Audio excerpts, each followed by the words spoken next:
एक डॉक्टरों की रिसर्च है। डॉक्टरों का कहना है कि अगर तुम्हारे जिस्म में कोई भी गंदगी इकट्ठी होकर अगर उसका फोड़ा बन जाए और वो बाद में कैंसर की शक्ल इख्तियार कर ले, जो कैंसर होता है ना, वो गंदगी ही तो इकट्ठी हो जाती है ब्लड के अंदर और बॉडी की, और जब वो बढ़ने लगती है तो वो कैंसर बढ़ने लगता है। तो डॉक्टरों का कहना है कि अगर इंसान भूखा रहेगा तो जो उसकी बॉडी है उसे खाने के लिए कुछ ना कुछ चाहिए। तो जब इंसान भूखा रहेगा तो खाना तो मिलेगा नहीं, तो जो वो गंदगी जो फोड़े की शक्ल में है बॉडी धीरे धीरे उसे खाती है। क्या करती है? जोर से बोलो। ये अब आयुर्वेदा भी कह रहा है। बहुत बड़ी संस्था है जिसका नाम है हिम्स। वो संस्था कह रही है कि मगरिब के बाद खाना ही ना खाओ, सूरज गुरूब हो जाए उसके बाद खाना ना खाओ, अन्न बिल्कुल ना खाओ, इसलिए कि बॉडी में बीमारी नहीं आएगी। खाओ मत। और हिम्स वाले और कह रहे हैं अगर कैंसर हो जाए तो वो कह रहे हैं बिल्कुल अनाज छोड़ दो, दूध छोड़ दो, गोश्त छोड़ दो। क्या कह रहे हैं? अनाज, दूध, गोश्त। वो ये कह रहे हैं जो चीज अनाज से आती हो वो छोड़ दो, जो चीज किसी जानवर से आती हो जैसे अंडा, गोश्त, मांस, मछली, वो छोड़ दो। वो कहते हैं कि बिना दवा के ही कैंसर ठीक होने लग जाएगा। ये अब कह रहे हैं रिसर्च करके, हिम्स बहुत बड़ी संस्था, 120 हॉस्पिटल हैं पूरे हिंदुस्तान में उनके। तो मजहब इस्लाम ने 1 महीने का रोजा रख दिया। अगर तेरे जिस्म में कैंसर की संभावना है, कोई तेरे जिस्म का गंदा खून कहीं जमा हो रहा था, तो जब पूरा महीना भूखा रहेगा, फाके से रहेगा, तो तेरी बॉडी उस गंदगी को खा जाएगी, जिस्म पाक हो जाएगा। जिस्म देखो, कुछ बदतमीज और शरीर लड़के इधर खड़े होकर शोर मचा रहे हैं, इन्हें डांट दो या यहां से भगा दो। इनसे कहो यहां से इन्हें भगा दो या डांट दो, या तो घर चले जाएं और नहीं तो थोड़ी सी मेरी तकरीर सुन लें। क्योंकि मैं 12:15 बजे से बैठा हुआ हूं और 1.5 घंटा मुझे यहां बैठे हुए हो गया, तो मेरी तकरीर तो हो गई पूरी। अब मैं तो तकरीर कर रहा हूं, ये आप लोग जो मोहब्बत से बैठे हैं यकीनन इसलिए कर रहा हूं ये जो कर रहा हूं, बस, वरना इतना भी करने का मूड नहीं था। मैं आ गया, मैं 1.5 घंटा 1 घंटा बैठ गया, मेरी तो भाई हो गया। अब तुम तकरीर कराओ ना कराओ ये तो तुम्हारा काम है, लेकिन अब तुम सुन रहे हो तो तुम्हारी वजह से थोड़ा सा बोल रहा हूं मैं। अब जरा गौर करें आप, तो जिस्म भी ज़कात है, वो रोजा भी ज़कात है, काय की? जिस्म की। और ज़कात पाक करती है, तो रोजा काय को पाक करता है? जिस्म को। कैसा पाक करता है? जो गंदगी इकट्ठी होती है वो भूख उसे रोजे के जरिए खा जाती है। समझ में आ रही है कि नहीं आ रही है? खा जाती है। अगर कोई बीमारी आपको हो इस तरह की तो खाना कम कर दें। और ये बात मैं भी आपसे कह रहा हूं कि सूरज गुरूब होने के बाद खाना खत्म कर दें। और हमारे यहाँ चल रहा है, मुसलमानों में तो 12 बजे और रात को जागना और रात को लेट खाने की आदत पड़ गई, इसीलिए बीमारियां हमारे अंदर बढ़ गई। शाम को खाना बंद कर दो, मेरी गारंटी है बवासीर नहीं होगी, और अगर बवासीर होगी भी तो खत्म हो जाएगी। ये मेरी रिसर्च नहीं, ये बहुत बड़ा सेंटर है कानपुर में, उस डॉक्टर की रिसर्च है। उसने कहा है कि अगर शाम को खाना बंद कर दें आप, सूरज गुरूब होने से पहले पहले खाना खा लें, तो बवासीर पेट की खराबी से होती है। पेट खराब नहीं होगा तो बवासीर नहीं होगी। आप कहते हैं डाइट के लिए क्या करें, पेट बढ़ रहा क्या करें, वजन बढ़ रहा क्या करें, शाम का खाना छोड़ दो। लीवर शाम को हाजमे के लिए काम नहीं करता। लीवर शाम के बाद जब तुम सोते हो तो ये फिर तुम्हारे ब्लड को ये पूरी मिशनरी बिल्कुल फिल्टर करती है, इसका काम दूसरा हो जाता है। और तुमने इसमें खाना इतना बढ़ दिया तो अब ये खाने को पचाए कि उसे फिल्टर करे, तो इसलिए नए नए मर्ज शुरू होते हैं। शाम को खाना बहुत हल्का। और इस्लामी तरीका बताऊं क्या है? मगरिब के वक्त खाना खा लें, यह है इस्लामी तरीका। इफ्तार भी मगरिब के टाइम में आप देखें। अरे ईशा के टाइम भी तो हो सकता था। तो ये इशारा कर रहा है इस्लामी नुक्ता नजर। क्या इशारा कर रहा है इस्लामी नुक्ता नजर? के बस मगरिब के वक्त खा लो, सूरज गुरूब हुआ खा लो। ये आपको इशारा कर रहा है इस्लामी नुक्ता नजर। तो जैसे आप रमजान में खा रहे हो ऐसे हमेशा खा लो। और जब इशा पढ़ के सोओगे तो उस वक्त तक आपका खाना हजम हो चुका होगा। ठीक है, बीमारी होगी नहीं इंशाअल्लाह। तो मजहब इस्लाम कितना प्यारा मजहब है। हम तो हर चीज को पाक करके खाते पीते हैं। हम तो बदन को भी पाक करते हैं, रोजी को भी पाक करते हैं। मुझे बताएं यार, इस्लाम जैसा पाकी का मजहब कोई होगा? आप बताएं। इस्लाम तो यह है कि अगर हलाल की कमाई ना हो तो पेट पे पत्थर बांध लो। जलसे में आने वालों, जैसे तुम्हारे मदीने वाले मुस्तफा ने पेट से पत्थर बांधा है, सहाबा की जमात ने पेट से पत्थर बांधा है। और किस लिए पत्थर बांधा है? जलसे में आने वालों, इसलिए मेरे करीम मुस्तफा पेट से पत्थर बांध के बता रहे हैं कि अगर तुम्हें हलाल के लुकमे मिले तो खूब खाना, और अगर कभी हलाल का लुकमा ना मिल सके तो मोहम्मद अरबी की जिंदगी को देखना। मैंने पेट से पत्थर बांध के बताया है कि जहां खाना सुन्नत है वहां अगर ना मिले तो फाके रहना भी सुन्नत है। बताओ मेरे नबी फाका रहे कि नहीं रहे? अरे रहे कि नहीं? पेट से पत्थर बांधे। अच्छा एक बात बताओ, नबी चाहते तो खाने जन्नत से मंगा लेते। आपका ये ईमान है कि नहीं है? नबी चाहते तो जन्नत से खाना आ जाता। ईमान है ना?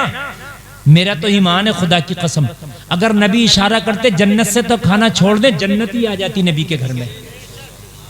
ईमान है कि नहीं है? जन्नत आ जाती। या रसूल अल्लाह, फिर पेट से पत्थर क्यों? अगर आप चाहते तो जिब्रील जन्नत के खाने लाके आपके दस्तरखान पर रख देता। आका, फिर पेट से पत्थर क्यों? जवाब मिला, गुलफाम, मैंने दुनिया को सबक दिया है। मैं तो जन्नत से खा सकता था, लेकिन मेरी उम्मत के गरीबों पे अगर खाना ना होता तो वो क्या करते? वो क्या करते? उन्हें रास्ता कौन बताता? तो मैंने रास्ता बताया। पेट से पत्थर मोहम्मद ने खुद बांधे और बांध के बताया, दुनिया वालों, हलाल का मिले, पाक मिले तो खाना, और अगर पाक ना मिले तो हराम की तरफ, नापाक की तरफ हाथ ना बढ़ाना, फाके रह लेना, चाहे पेट से पत्थर बांध लेना। ये भी मोहम्मद की सुन्नत है। ये है मेरे नबी की जिंदगी, ये है इस्लाम। वो हमें बता रहे हैं पाकी और नापाकी की बातें, वो बता रहे हैं। जिनकी धोतियों में 50 ग्राम पेशाब हमेशा रहता है, वो हमें बता रहे हैं कि पाकी और नापाकी क्या है। वो हमें बता रहे हैं। यह है हमारा मजहब। गौसे आजम के अब्बू ने एक सेब खा लिया बगैर इजाजत के, कहा जायज नहीं मेरे लिए। 12 साल तक उसके बदले में बाग रखाया। यह है इस्लाम, यह है इस्लाम। सहाबा ने नबी की बारगाह में की, आका भूखे हैं, कुर्ता उठा के दिखाया, पेट से पत्थर बंधे। मेरे नबी ने अपना कमीज उठाया तो नबी के 2 पत्थर बंधे। ये है इस्लाम। हराम की तरफ हाथ ही नहीं बढ़ाएंगे हम। ये है मजहब इस्लाम। हमें बताया जा रहा है, जिस शराब को तुम पीते हो हमारे मजहब में वो हराम है। क्या है हमारे मजहब में? वो हराम है। ये तुम्हारी शादियों में चलती है, जो तुम्हारे त्योहारों में चलती है, जो तुम्हारी खुशियों में चलती है, और पीते हो, हमारा मजहब वो हराम कह रहा। हमारा मजहब तो यहां तक है, अगर कोई शराबी शराब पीता है ना तो उसके साथ खाना भी ना खाओ, उसके घर का खाना ना खाओ। यह है हमारा मजहब। शराब अगर कपड़े को लग जाए तो कपड़ा नापाक हो गया, यह है मजहब। उसे पाक करो। हमें बताओगे पाकी ना पाकी? मगर खता यह है कि तुम इस्लाम से दूर हो गए, बहुत दूर हो गए, कोसों दूर। इस्लाम के करीब आने की तुम कोशिश भी नहीं कर रहे हो। ये जल से वाहिद जरिया थे कि तुम्हें कुछ इस्लाम से उलमा करीब करते, तो उसमें भी आपने इतनी शायरी निकाल ली कि मौलवी को फिर लास्ट में डाल दिया। अच्छा, कुरान और हदीस में आया कहीं कि मौलवी की तकरीर आखिर में ही होगी? नहीं आया तो पहले करा दो ना, कम से कम कुछ फायदा हो जाता। मगर ऐसे मौलवी की तकरीर बाद में कराएंगे जैसे कुरान और हदीस में आया कि मौलवी की तकरीर बाद में ही होना है, वरना नाजायज हो जाएगा ये काम। हंसने की बात नहीं, रोने की है, ये कोई चटकुल्ला नहीं है। ये बड़े कीमती, बड़े पैसे लगते हैं जलसा कराने में, बड़ी मेहनत से जलसा होता है। 10-10 रुपए करके कमेटी वाले चंदा करते हैं। अगर कौम को कुछ मिल ना सके तो जलसे का फायदा क्या, हासिल क्या? हमसे बात करते हैं पाकी ना पाकी की, और हमसे बात करते हैं अमानतदारी दयानतदारी की। अपनी बात करो। तुम्हें अगर एक बार तुम्हें अगर छोटा सा कोई मंत्रालय मिल जाए ना, तो तुम्हारी कोठी अलग चमकती है, गाड़ी अलग चमकती है, तुम्हारी 7 पुश्तों से तुम्हारे मामले खत्म ना हो, है किसी के पेट्रोल पंप, भट्टे और तुम्हारी फैक्ट्रियां, कंपनियां, हर जगह शेयरिंग, हर जगह बिजनेस, कारोबार, ये तुम्हारा हाल है। हमसे पूछो, हमारा एक बहुत बड़ा हाकिम है जिसने आधी दुनिया पे हुकूमत की है। कितनी पे? जोर से कह दो। नाम है उमर इब्न खत्ताब। सुभान अल्लाह। आधी दुनिया पे हुकूमत। कोई मंत्री हो ना, मंत्री, उसकी कोठी अलग ही देख लियो, उसके काम, उसकी गाड़ियां अलग ही देख लेना, कारोबार अलग ही देख लेना उसका। मेरे भाई बात समझ रहे हैं कि नहीं समझ रहे हैं? अलग। दिल्ली के अंदर एक आदमी तक, हम तो आम आदमी हैं, उसने भी ऐसा महल बनाया, ऐसा महल बनाया, ऐसा महल बनाया कि उसकी भी जांच हो रही है अब तक। तुम्हारे आम आदमी का ये हाल है तो तुम्हारे खास आदमी का हाल क्या होगा? बात है कि नहीं मेरे भाई? एक आम आदमी का ये हाल है कि महल बनाए और हजारों करोड़ लगा उस महल में। मैं तुम्हारे आम आदमी के महल, हमारा खास आदमी नाम है उमर इब्न खत्ताब। आधी दुनिया पे हुकूमत, 23 लाख मुरब्बा मील पे हुकूमत। जलसे में आने वालों, लोग तुम्हें बातें मार रहे हैं, लोग तुम्हें आंखें दिखा रहे हैं और तुम गटागट सुनने हो, तुम निगाहों को झुका के उनकी बातों को सुनने हो। क्यों? इसलिए कि तुम्हें इस्लाम के बारे में पता ही नहीं, अपने मजहब से तुम नाआशना हो, मजहब से दूर हो गए। तुम्हारी तो जिंदगी बॉलीवुड पे जा रही है, तुम्हारी जिंदगी की तो हॉलीवुड वालों के पीछे जा रही है। तुमने तो आइडियल बॉलीवुड को बना रखा है, तुमने तो आइडियल हॉलीवुड को बना रखा, तुमने तो आइडियल हुंडो को बना रखा, तुमने तो आइडियल मवाली को बना रखा, तुमने तो उबाशों को, नफ्स परस्तों को अपना आइडियल बना रखा। काश तुम अपना आइडियल अगर मदीने के मुस्तफा को बनाते, अपना आइडियल सिद्दीक अकबर को बनाते, अगर तुम अपना आइडियल खत्ताब के बेटे उमर को बनाते, अपना आइडियल अबू तालिब के बेटे अली को बनाते, अगर उस्मान खली को बनाते, तो खुदा की कसम पूरी दुनिया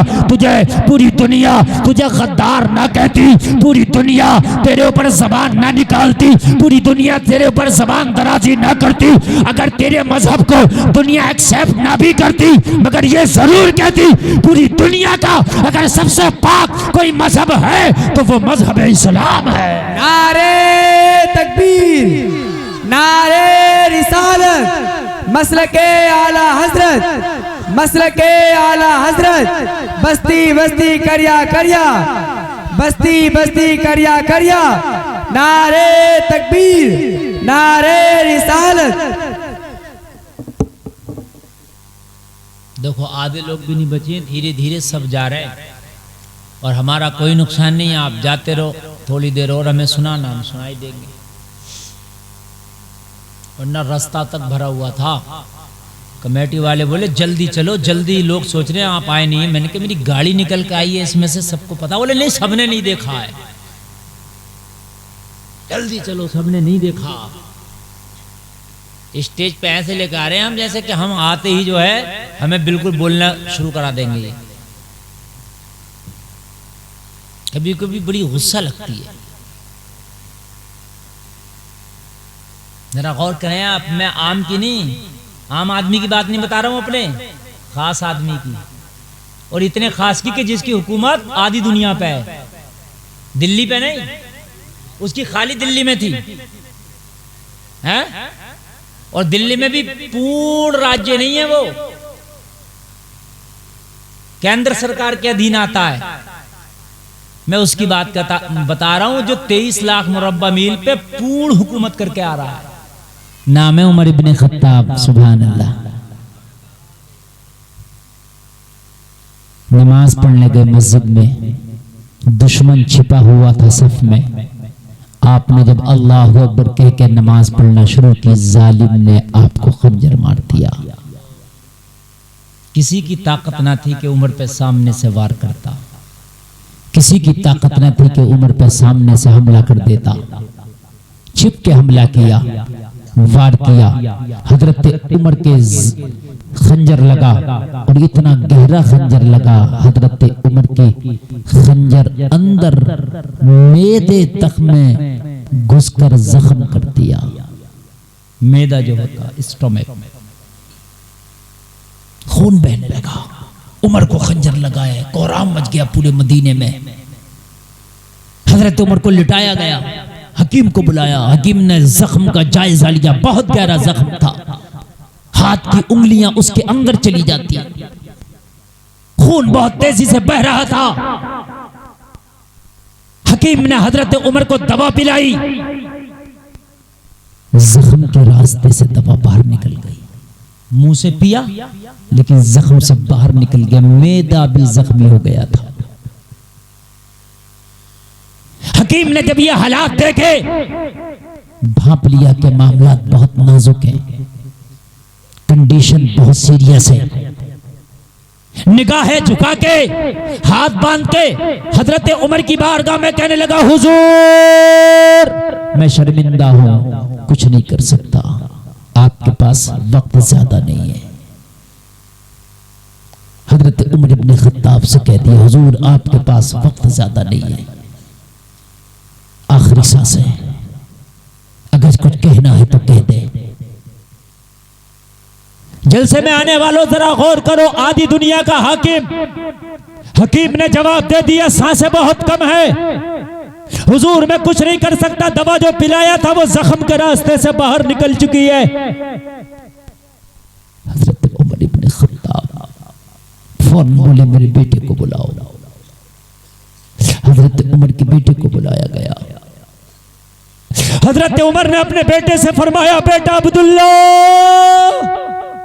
हकीम ने जवाब दे दिया है, मेरी रूह कफ़्ज़ उल-उस्री से प्रवास करने वाली है, और मुझे भी लगता है कि मेरे पास ज्यादा टाइम नहीं है। दायरे हयात तंग होता चला जा रहा है, सांसें तंग होती चली जा रही है, वक्त सिमटता चला जा रहा है, खून बहुत ज्यादा बह गया है, कमजोरी बहुत ज्यादा है, नकाहत बहुत ज्यादा है। मेरे बेटे मेरी चंद बातें हैं, जल्दी जल्दी सुन ले। जलसे में आने वालों जरा गौर करना, और दुनिया वालों की आंखों में आंखें डाल के जरा अपने खास की बात बता देना। कहना मेरा कोई आम नहीं है, बल्कि ये मजहब इस्लाम का खास हीरा है कि जिसकी बात मैं तुझे बता रहा हूँ। वो जलसे में आने वालों जरा गौर करो। हजरत उमर का बेटा करीब आ गया, सारे सहाबा गवाह है। हजरत उमर फरमाते, बेटा तेरे बाप उमर पे 80 दिनार का कर्जा है।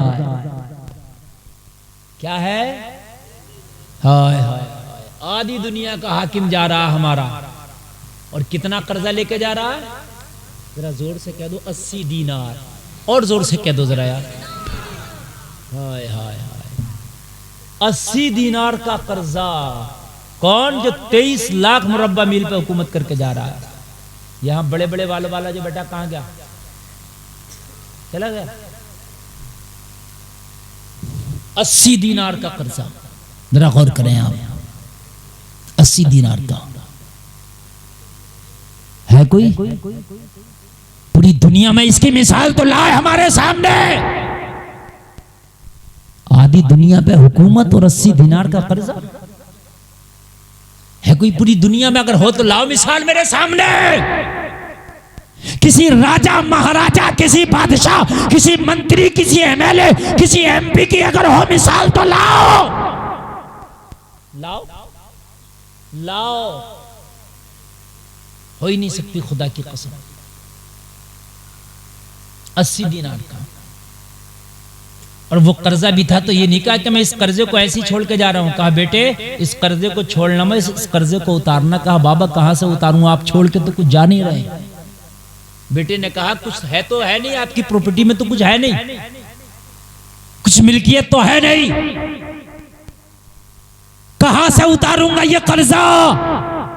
तो हजरत उमर ने फरमाया बेटे मेरे फला फला रिश्तेदार के पास जाना और उससे कहना मेरे बाबा उमर का इंतकाल हो गया है, मेरे बाबा पे 80 दिनार का कर्जा था, करम करो रहम करो, वो मुझे दे दो ताकि वो कर्जा उतार दूं। हो सकता है कि मेरे रिश्तेदार वो 80 दिनार का कर्जा उतार दे। बेटे ने कहा बाबा अगर रिश्तेदार भी ना उतार सके तो लोगों जरा गौर करो, ये है हमारा हीरो, ये है उमर। 80 दिनार का कर्जा तो है मगर ऐसा नहीं कि किसी का लेके चले गए, किसी का खा के चले गए, किसी का दबा के चले गए, किसी का छीन के चले गए। बेटे से कह रहे मेरे पास टाइम नहीं है, सांसें मेरे पास नहीं बची कि कर्जा उतार सकूं, मगर कर्जा उतारना जरूर है, रिश्तेदारों के पास जाना। कहा बाबा रिश्तेदार देने से इनकार कर दे तो हजरत उमर ने अपने दोस्तों का नाम बताया, फला फला दोस्त के पास जाना, उससे कहना मेरे बाबा उमर का कर्जा है ताकि मेरे दोस्त उतार दे। कहा बाबा अगर दोस्त भी ना उतारे तो उमर इब्ने खत्ताब ने लास्ट में कहा, आखिर में कहा, हैदर कर्रार फातह खैबर अली ये मुर्तदा मुश्किल कुशा की बारगाह में जाना, अली से कहना कोई उतारे ना उतारे अली उमर का कर्जा जरूर उतार देगा। हाय जरा जोर से बोलो सुभान अल्लाह। कोई उतारे ना उतारे मगर अली जरूर उतार दे। पहले किससे कहना जाके, जोर से, फिर किससे कहना, फिर किससे कहना। अच्छा जब अली का नाम लिया तो बेटे ने अब ना कहा कि वो ना उतारें, तो रिश्तेदारों का नाम लिया तो बेटे ने कहा वो ना दें तो। अरे मैं आपसे कोई बात कोई चीज मांगू जरूरी थोड़ी आप दे दे, ना दे। मैं आपसे कह रहा हूं मुझे गाड़ी दे दो अपनी, ना दें आप, दे भी सकते हैं ना भी दे सकते हैं। कहा तो दोस्तों के पास जाना, कहा दोस्त भी ना दें तो कहा अली के पास जाना, फिर न कहा अली भी ना दें तो। उसे पता है अली का वो दर है, अली का वो घर है जहां से मांगने वाला खाली हाथ आता ही नहीं है। आय हाय हाय जरा जोर से बोलो सुभान अल्लाह। अच्छा यहां पर एक बात बता दूं, ये राफजियों के मुंह पे हजरत उमर का थप्पड़ है। जो राफजी ये कहता है ना हजरत अली और हजरत उमर की बनती नहीं थी, हजरत उमर ने अली को सताया था, इस तरह की रिवायतें पेश करते हैं, नहीं बनती थी इनकी, सताया था। और जालिम अगर बनती नहीं थी तो फिर उमर क्यों कह रहे हैं अली से कहना कि कर्जा उतारे। अरे कोई दुश्मन का कर्जा उतारेगा भाई, मैं अपने दुश्मन का कर्जा क्यों उतारूंगा। पता चला कि उमर को जितना भरोसा ना रिश्तेदारों पे था ना दोस्तों पर था, जितना भरोसा मौला अली पे था। अली के पास जाना, कोई ना उतारे अली उतारे। हाय हाय फिर अर्ज़ की हुजूर सारे सहाबा ने, हुजूर ये तो बताएं खिलाफत के मामले के बारे में तो कुछ बता जाएं, खलीफा कौन रहेगा आपके बाद, खलीफा कौन रहेगा। तो मालूम है आज हर आदमी चाहता है कि मैं अगर बादशाह हूं तो मेरा बेटा मेरे बाद बने, और ऐसा हुआ कि नहीं हुआ। ऐसा होता चला आया। बाबर के बाद बाबर का बेटा, हुमायूं के बाद हुमायूं का बेटा, अकबर के बाद अकबर का बेटा, जहांगीर के बाद जहांगीर का बेटा। हुआ कि नहीं हुआ। लेकिन हजरत उमर से पूछा कि हुजूर आपके बाद क्या आपके बेटे को खलीफा बनाया जाए। तो कहा ना, मदीने के सारे सहाबा को इकट्ठा करना, और सारे सहाबा को इकट्ठा करने के बाद उनका मशवरा जिसके लिए हो उसे खलीफा बनाना। रही मेरे बेटे की बात तो मेरे बेटे को तो खिलाफत के मशवरे में भी शामिल न करना, मेरे बेटे को तो खिलाफत के मशवरे में भी शामिल न करना। ये है उमर इब्न खत्ताब। जरा गौर करें, जरा गौर करें। लोग तुम्हारे ऊपर उंगलियां उठाते हैं, लोग तुम्हारे मजहब पे उंगलियां उठा रहे हैं। सीखो अपने मजहब को, पढ़ो अपने मजहब को, जानो अपने मजहब को, ताकि पता चलो तुम्हारे मजहब में है क्या। कहा अच्छा हुजूर, कहा सारे लोग मशवरा करना, मीटिंग करना, सारे सहाबा जिसके लिए एग्री हो जाएं, जिसके लिए राजी हो जाएं, उसी को खिलाफत की कुर्सी दे देना। मेरी औलाद को तो मशवरे में भी शामिल ना करना। बड़ा मुश्किल काम है खिलाफत का, यह हजरत उमर ने फरमाया। फिर अब आखिरी सांसें हैं। ए बेटे खामोश हो जाओ, खामोश। आखिरी सांसें हैं। हजरत उमर इब्न खत्ताब ने अब अपने बेटे से कहा, बेटे मेरे 2 काम और जल्दी जल्दी कर दे। हाय हाय। कहा क्या? का हुज़ैफा बिन यमान एक सहाबी का नाम है। हजरत उमर ने फरमाया हुज़ैफा बिन यमान को बुला के लाओ। इसी वक्त सांसें चल रही हैं, अभी कह रहे हैं हुज़ैफा को लाओ बुला के। हजरत हुज़ैफा मालूम है कौन है? नबी के राजदार सहाबी। नबी का राज सबसे ज्यादा हुज़ैफा को मालूम हुआ करता था। नबी के राजदार सहाबी का नाम हुज़ैफा बिन यमान है। हुज़ैफा बिन यमान मुस्तफ़ा के राजदार सहाबी हैं। हजरत उमर की बारगाह में हुज़ैफा बिन यमान को जब बुला करके लाया गया तो हजरत उमर ने हाथ पकड़ लिया और हाथ पकड़ के उमर के हाथ में उमर की आंख में आंसू है। हजरत उमर के हाथ में हुज़ैफा बिन यमान का दामन है। लोग आंसू बहाते हुए आंखों से कहते हैं, हुज़ैफा बिन यमान तू मेरे नबी का राजदार सहाबी है।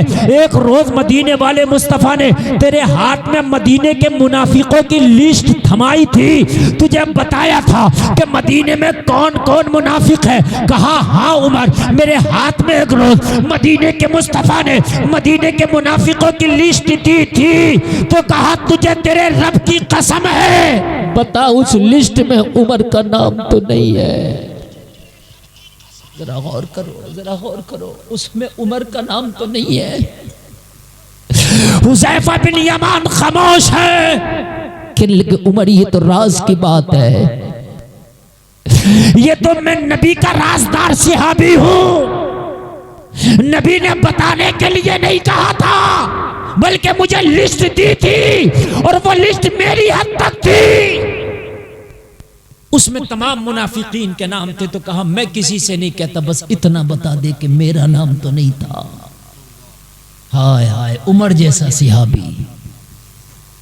हुज़ैफा बिन यमान से जब ज्यादा जिद किए तो हुज़ैफा बिन यमान ने मुस्कुरा के कहा, उमर उसमें दीगर मुनाफिकीन के नाम थे, लेकिन मुबारक हो उमर तुम्हारा नाम नहीं था। जरा जोर से बोलो सुभान अल्लाह। मुबारक हो उमर, उसमें दूसरे मुनाफिकीन के नाम थे, मगर मुबारक हो उमर, उसमें तुम्हारा नाम तो नहीं था। हजरत उमर ने इतना सुना तो हजरत उमर खुश हो गए। अब जख्म की परवाह ना रही, अब हजरत उमर को शहादत की परवाह ना रही, अब हजरत उमर को इंतकाल की परवाह ना रही, अब दुनिया से जाने की परवाह ना रही, बल्कि खुशी इस बात की थी हजरत उमर को कि उमर का नाम मुनाफिकों में नहीं है। हाय हाय हाय हाय। जब इतना कन्फर्म हो गया तो अब हजरत उमर ने अपने बेटे को बुला के कहा, बेटा एक काम कर, जा अम्मी आयशा की बारगाह में जा, जो नबी की प्यारी बीवी है, अम्मी आयशा की बारगाह में जा। और जाने के बाद रोज़े रसूल में कब्र की जगह खाली है। काहे की जगह खाली है? जब आका सल्लल्लाहु अलैहि वसल्लम का विसाल हुआ ना, तो आका को गुस्ल देने के बाद सहाबा ने जनाजा पढ़ा और जनाजा पढ़ने के बाद सहाबा ने नबी के जिस्मे अक़दस को वहीं पर दफन किया, जो नबी का घर था, हुजरे आयशा था। सुने, मैं आज आपको बहुत गहरी जानकारी दे रहा हूं। गुंबद शरीफ आप ऊपर से देखते, अंदर क्या है वो कोई नहीं देख पाता। मैं अंदर का आज आपको बता रहा हूं। सुनना चाहते हैं तो सुनना चाहते हैं अंदर का, और कोई फोटो भी नहीं है अंदर का। ये जो फोटो दिखाते हैं ना, ये सब लोकल फोटो है। अंदर तो कोई जा ही नहीं सकता। एक दीवार बनी हुई है, कब्र की चारों तरफ, ऐसे चारों तरफ, दीवार के चारों तरफ फिर पर्दा लगा हुआ है, पर्दे के बाद फिर जाली, तो क्या देखेगा कोई अंदर, और कोई छोटा सा बल्ब भी नहीं है अंदर, नहीं जलता, अंधेरा। क्योंकि सऊदी हुकूमत ने, ये तो जालिम हुकूमत है, ये तो इसने अंधेरा कर रखा वहां।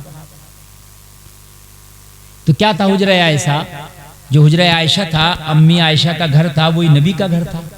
मियाँ बीवी का एक ही तो रहता है ना घर, एक ही कमरा था। तो जो हुजरा आयशा था उसी में फिर कहा भाई अब दफन कहाँ किया जाए, नबी के मुबारक कब्र कहाँ बनाई जाए।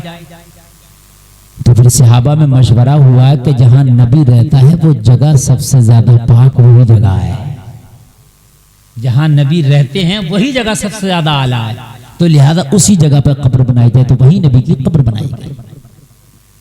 क्या बनाई गई नबी की? तो अम्मी आयशा ने क्या किया, हुजरा आयशा को दो पार्टीशन में कर लिया।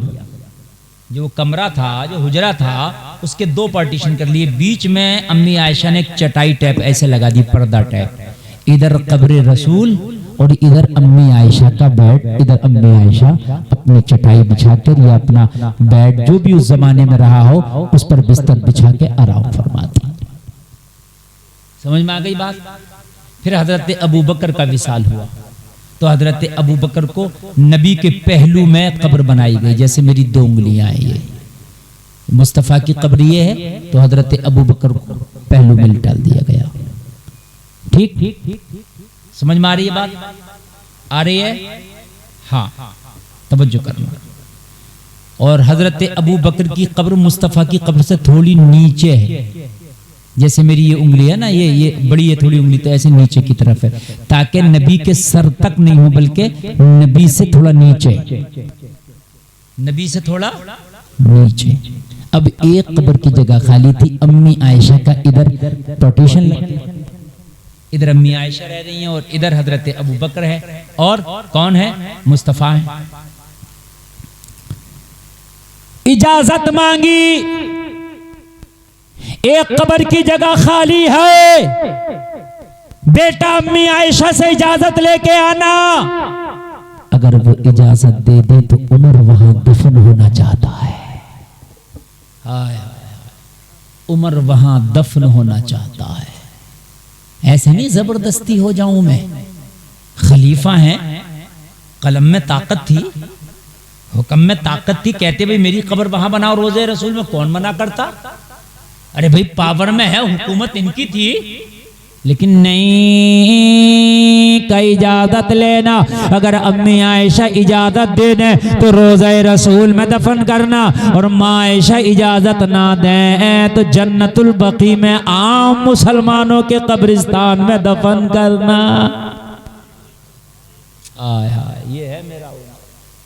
अच्छा लग रहा नहीं लग रहा तकरीर में? ये बताइए आपको मजा आ रहा कि नहीं आ रहा?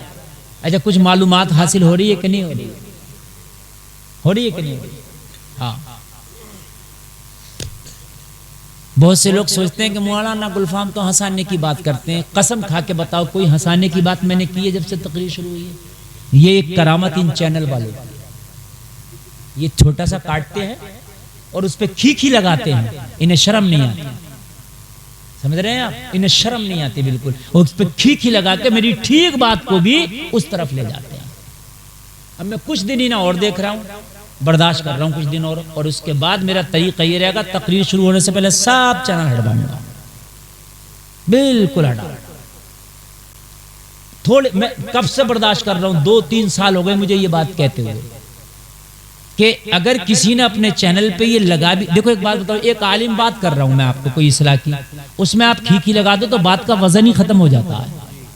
फिर आदमी इस्लाह की तरफ उसको लेके नहीं जाता बात, फिर आदमी दूसरी तरफ ले जाता है, वजन खत्म हो जाता है। तो मैंने कहा अगर लगा भी दिया तो हटा दो उसको, नहीं हट रहा तो मैं इन्हीं को हटा दूंगा, सबसे बेहतर तरीका है। क्योंकि मेरा रब जानता है कि मेरे सीने में कितना दर्द है कौम का, मैं कितनी इस्लाह करना चाहता हूं, और मेरी जो बातें वो सब इस्लाही बातें हैं। उसमें कोई ऐसा नहीं है कि मैंने किसी का शेख चुल्ली का, किसी का चटकुल्ला डाल दिया हो ना। मैं बात ऐसी करता हूं जो हकीकत है, जमीनी बात है, और ऐसा हो रहा है, ऐसा हो रहा है। वो अलग बात है कि मेरा कहने का अंदाज है, मेरी रामपुरी जबान है, मैं अपनी जबान में बोलता हूँ। हर आदमी के अपने इलाके की जबान है। हमारे यहाँ की जबान थोड़ी खड़ी है, आप जानते हैं रामपुरी जबान, कहाँ जा रहा, कहाँ क्या खा रहा, क्या कर रहा है, इस तरह की जबान है, तो मैं अपनी जबान में बोल देता हूँ। बहरहाल तवज्जो फरमाए जरा, अम्मी आयशा से पूछना, क्या करना, पूछना और इजाजत दे दें तो दफन करना वहां, और इजाजत ना दें जन्नतुल बकी में, जहां आम मुसलमान दफन हुए। बेटा जाने लगा तो दामन हजरत उमर ने वहीं रोक लिया, रोक, अभी पूरी बात तो सुन। हाय हाय कुर्बान जाओ, ये जुमले बहुत काबिल गौर सुनने के हैं। पूरी बात तो सुन।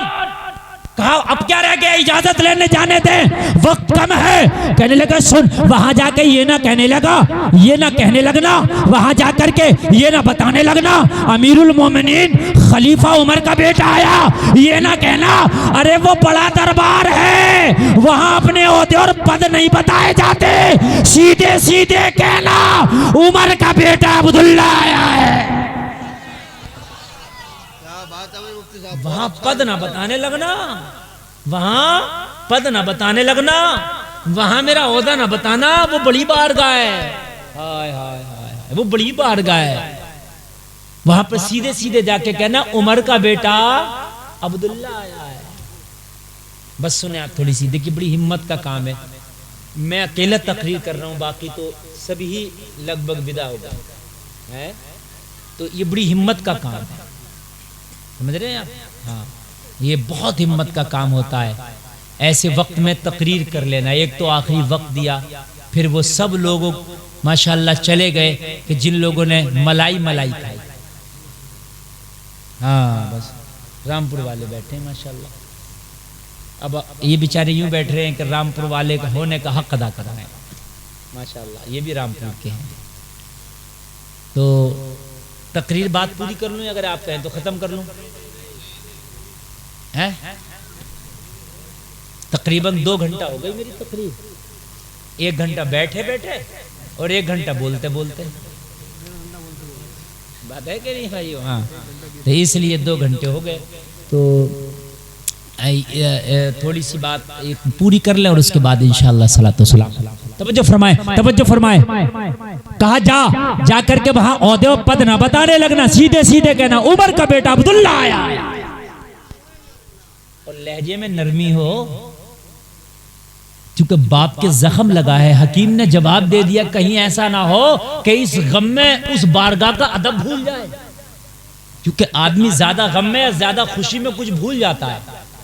ऐसा ना हो, लहजे में नरमी हो। वो माँ आयशा का दरबार है, वो माँ आयशा का हुजरा है, मुस्तफा जाने रहमत वहां तशरीफ फरमा है। और सुन, आवाज भी देना तो धीरे धीरे। कुरान ने मना किया है कि अपनी आवाजों को ऊंची ना करो नबी की आवाज पर। वहां नबी तशरीफ फरमा है, आवाज तेरी कहीं ऐसा ना हो बेढंगी हो जाए, प्यार से धीरे धीरे बोलना।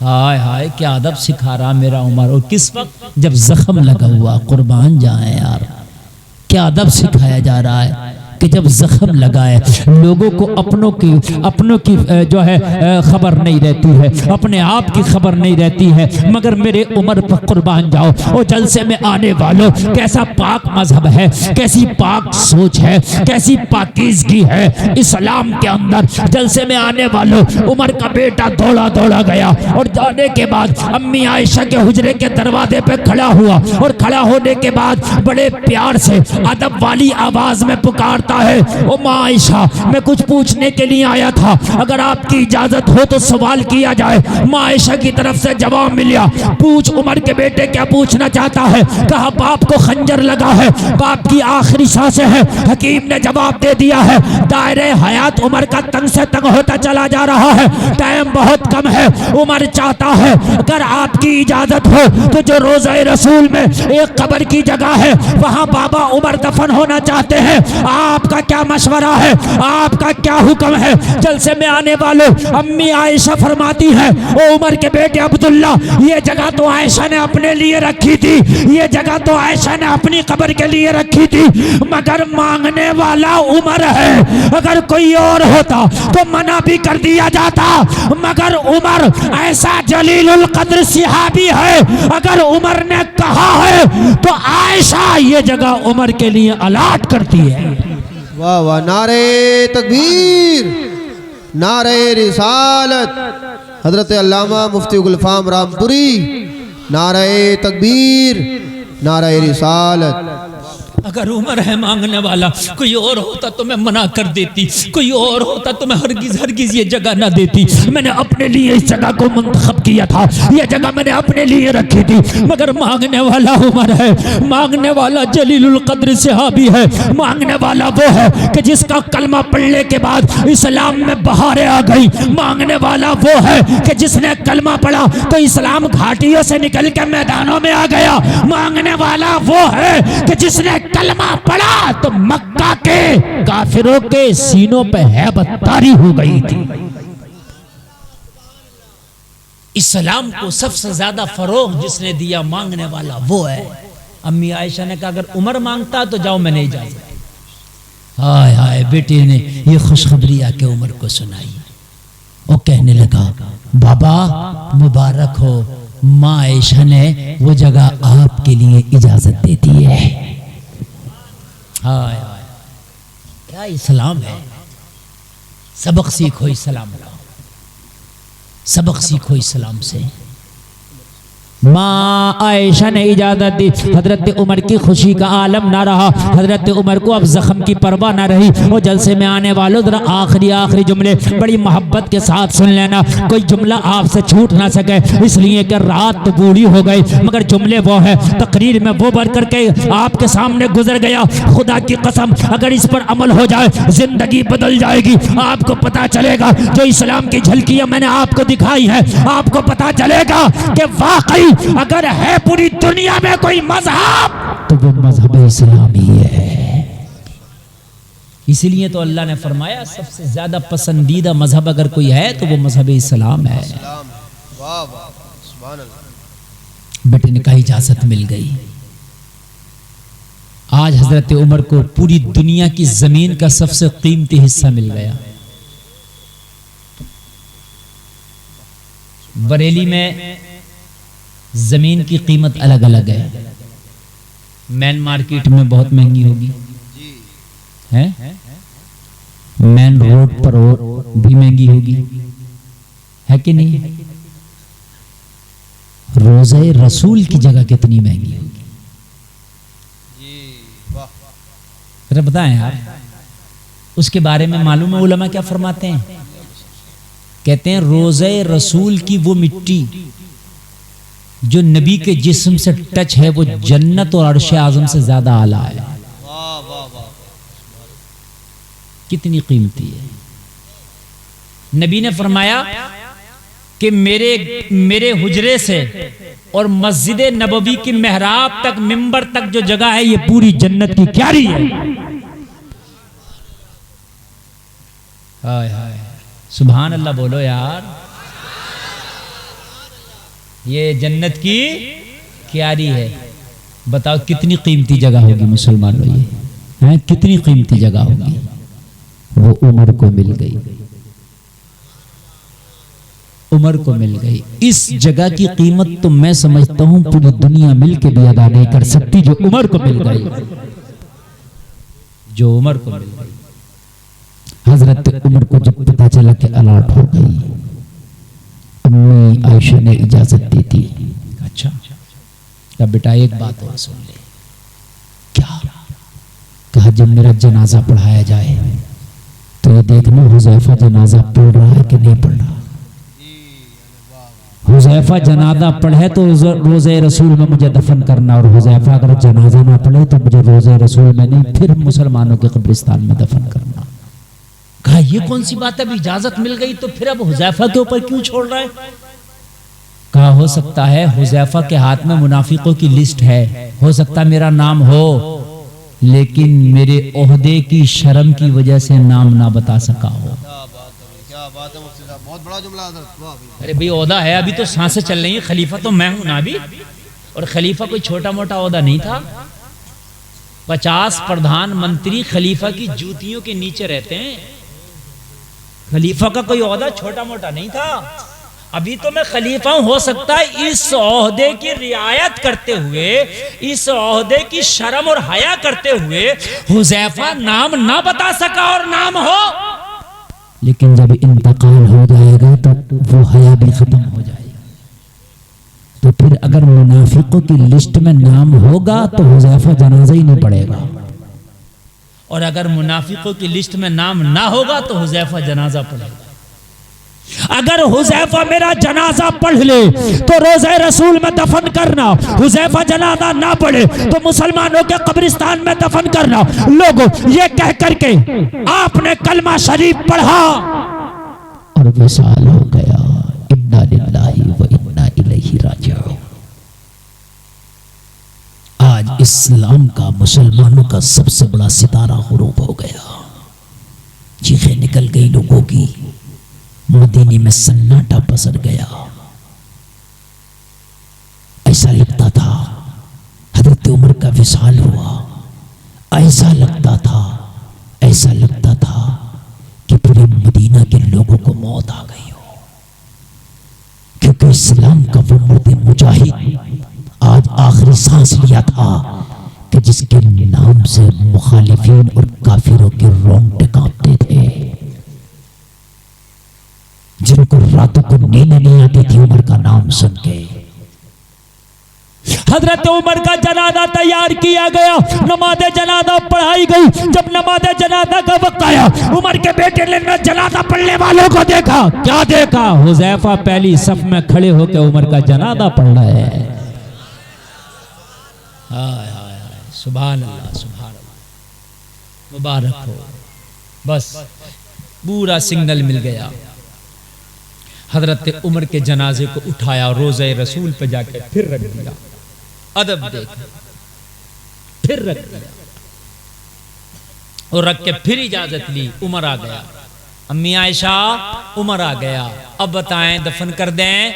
अम्मी आयशा ने अपनी चादर में अपने आप को समेटा और चादर में अपने आप को समेट के अपने हुजरे से बाहर निकलती जा रही थी और कहती जा रही थी, उमर मुबारक हो, नबी का पड़ोस उमर तुम्हें मुबारक हो। हाय हाय हाय, उमर मुबारक हो, नबी का पड़ोस तुम्हें मुबारक हो। उमर मुबारक हो, नबी का पहलू तुम्हें मुबारक हो। तीसरी कब्र फिर हजरत उमर की बना दी गई और वो थोड़ी और नीचे को।